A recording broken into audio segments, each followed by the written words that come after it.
I'm unmuted now. Okay. Thank you, Mr. Chairman, and thank you, Director Wray. You've done an admirable job so far in foot soldiers in the January 6th insurrection. Kind of like going after Al Capone and getting all of the lottery sales tickets, the people that do the bootlegging in the street. You, to the best of my knowledge, haven't done anything to go after the people who incited the riot, the big bosses, the leaders, which is Donald Trump. Do you have any investigation, or have you done anything to look into Trump's activities on the day of the insurrection, subpoena records of the White House, of phone calls in and out, and of meetings that he and Roger Stone and others may have had with leaders of these groups? Well, again, Congressman, somewhat along the lines of something I said earlier, because we have not one, but now close to 500 pending criminal cases, all of which are in the hands of judges who feel very strongly about how much I discuss pending cases. I want to be careful about that. We have brought, in addition to what you're describing as kind of the lower level type offenses, we have now started to bring a number of conspiracy charges of various individuals. Yes, I think there's about 30 plus individuals who have been charged with conspiracy. Yes, sir. I appreciate and understand that, but I'm talking about Mr. Big, number one. Have you gone after the people who incited the riot?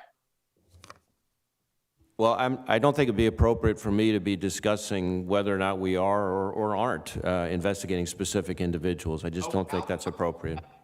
I'll accept that and understand that, but I would urge you to do it. He said, come to Washington on the day of the Electoral College, a month earlier, no other day. And he said, it will be big and it will be wild. I read that as violence to occur. And I was with a Capitol policeman on Sunday who said, yes, they had information that said it was going to be violent.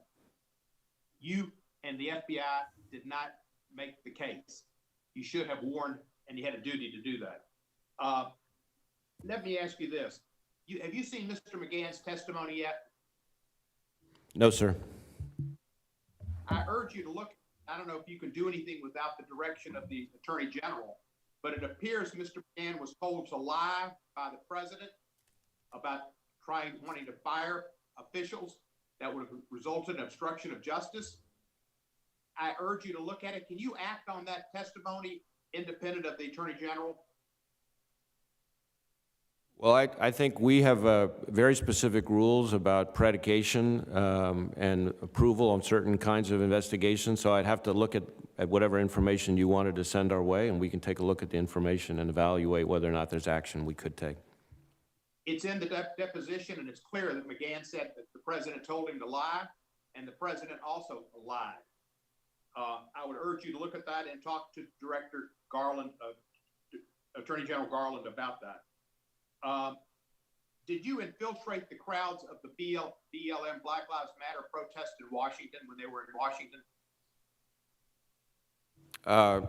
Congressman, we don't infiltrate protests as a general rule, certainly. When it comes to criminal activity, we have specific rules covered by the Attorney General guidelines and the so-called DIAG, which is our implementation of the Attorney General guidelines that cover what we can and cannot do.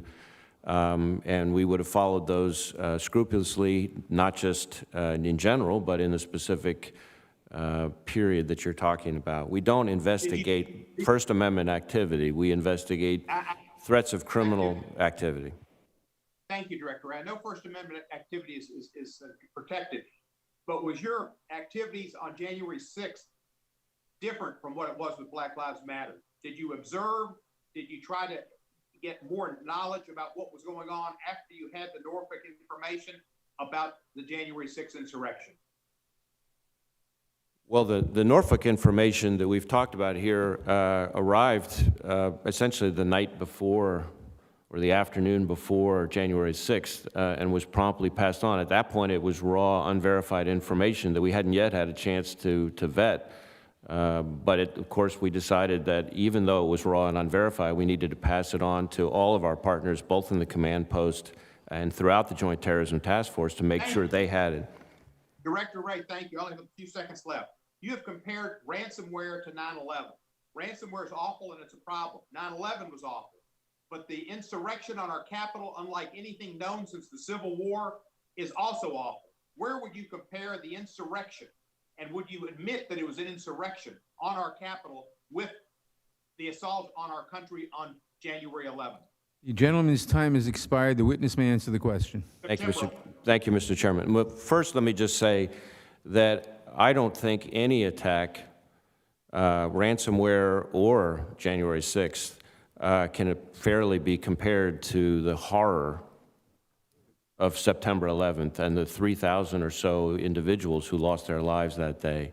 And that attack and my engagement with the victims in my last time in government was a big part of why I came back into this role in the first place. My reference to September 11th in context of ransomware was not about the attack, but about how the country came together in response.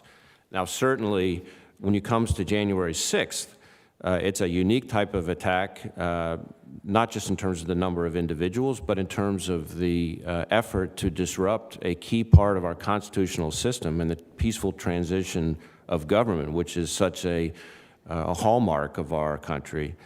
So it's a very significant attack in of its own right, and certainly we have, as we've already talked about, close to 500 arrests. We have all of our field offices fully engaged, and the amount of manpower devoted to it is extremely significant for one attack, absolutely. The gentleman